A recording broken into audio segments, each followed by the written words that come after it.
Hello, Cougar Nation, and welcome to another Coaches Weekly for this season of Cougars Soccer here at Concordia, Chicago. I'm Jonathan Scheer with the Cougar Sports Network, and joining me once again this week is head coach of that soccer team, Brad Callahan. Thanks for having me, Jonathan. And thanks for coming back on. It was another tough week of Cougars soccer here at Concordia, Chicago. The team dropping a match to conference-leading Edgewood 6-1 in their final home game of the season. And that has officially eliminated Concordia Chicago from playoff contention, setting you up for one final game. Despite there being negatives to that game, it's a 6-1 loss, and that's a tough one to swallow either way. What's an aspect of the game that you saw your team succeeding in that was a big positive? Yeah, I actually, in terms of the success of that game, I think when we were down a man, we got, Alex had a red card, so we were playing one man down. And we primarily had most of our subs in. Edgewood had most of their subs in. And so when we were down a man, we had more possession. I thought it looked a little bit cleaner. The one goal we had with 10 men was a really beautiful 1-2 touch passing. And I thought this is something I've been trying to emphasize to the guys is not forcing stuff going forwards.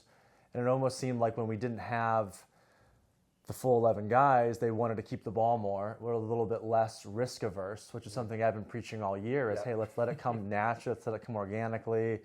I think too often the guys want to force stuff, we lose the ball.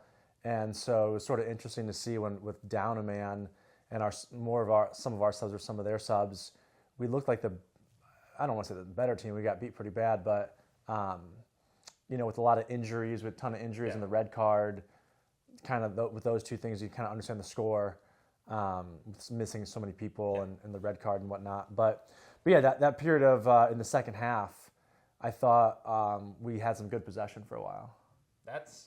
You've talked about that avoiding risks a lot this year being something that you've kind of emphasized with this team, playing the safe pass, not trying to force the movement forwards. And you mentioned that was what helped lead to your one goal of the game. That goal was scored by your freshman, Michael Sneese, and that puts him up to 3 on the season, which is tied for the team lead with his fellow freshman, Xavier Avila, as well as senior Spencer Nicholson.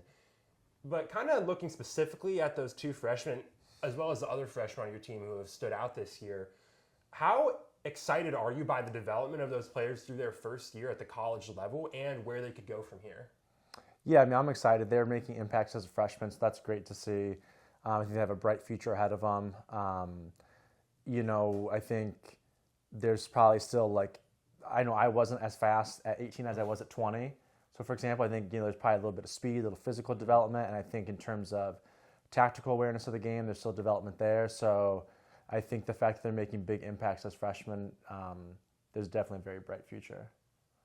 Absolutely. And kind of looking on to that future now, you're heading into the final week of the season and your final game of the season, and you're going to stay here in River Forest, headed right down the road for another edition of the Division Street rivalry with Dominican University Stars this Wednesday.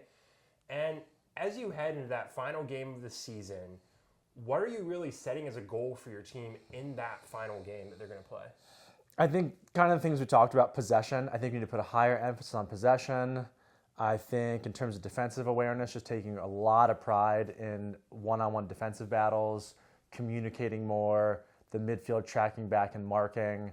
I think it's often you see teams, they want to do the fancy stuff, they want to, but I've talked about we need guys like Dennis Rodman, Draymond Green. A lot of championship teams have guys that are kind of do the dirty work, gritty players, things like that. So I really think, in terms of defensive awareness, marking through the middle, never ball watching, being very defensively aware, transitioning to offense quickly. If you fail to transition, you fail to possess. So I think as soon, that sometimes we'll win the ball and I'm yelling, get up. You got to transition immediately. So just staying tuned in there.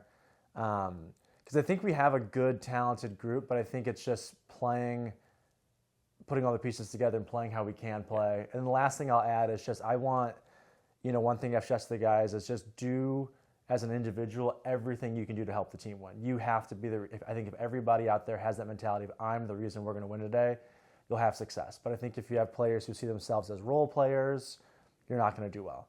So whether we're up 10, down 10, doesn't matter. You're out there to play the best of your ability 100% of the time. It's not about winning or losing. I tell the guys, winning's a byproduct. Obviously, we want to win, but it doesn't matter whether we're up 10 or down 10. You play because you want to be the best you can be at every moment. So I think really embracing that, and if everybody does that, and we do the things like I'm talking about, defensive awareness, offensive transition, not forcing things, getting our head up, making early passes, movement off the ball, we'll have success. And you kind of touched on it there, but it's something I want to touch on a bit more before we close up for today is the mental approach to this. And through these last few games, it's been coming through a tough stretch of the season for your team. As you've been going through this tough stretch that's leading to the end of your season, how have you really been trying to keep your team motivated, keep them into the game, continuing working, continuing improving as they come up to these games where it looks like their season's really over? I think that message that I just said, that's one I've reiterated. I mean, I think it's what is your vision and why are you here? And obviously, I just think that why of loving soccer, identifying with it. I mean, I'm not a huge believer in I don't think anybody could have motivated me as a player. It was 100% intrinsic. And I think at this level, if you don't want it, nothing anybody says to you is going to change that. It's very intrinsic. I think you can lead by example.